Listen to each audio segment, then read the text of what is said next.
Bunso Migs Malino kinilig sa pag-angkin sa kanya ng babaeng ito, halina at alamin.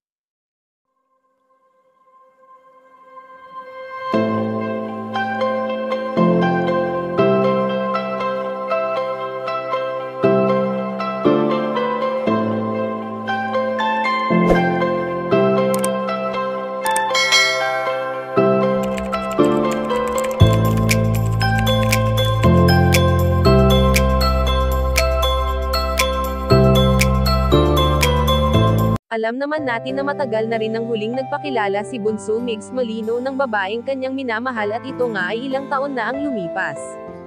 Bagamat kitang-kita natin ang mga ngiti sa labi ng binata sa tuwing nakakapagbigay siya ng pag-asa sa mga taong kanyang natutulungan. Sa kung ano at sino si Bunso Migs Malino simula noon at magpasa hanggang ngayon ay eto pa rin siya at hindi nagbabago sa kung ano ang tunay niyang pagkatao. Madalas mang ma-question kung totoo nga ba ang pagmamahal na ipinaramdam ng binata para sa kanyang prinsesa na si Cutie Mahal, ay walang pag-aalinlangan na tunay at wagas ang pagmamahal na inalay niya noon para sa dati niyang katambal. Sa ngayon ngang hindi na muling maramdaman ni Bunso Migs Malino ang pagmamahal na noon ay ipinaramdam sa kanya ng kanyang prinsesa ay busog naman siya sa pagmamahal na ibinibigay sa kanya ng kanyang buong pamilya.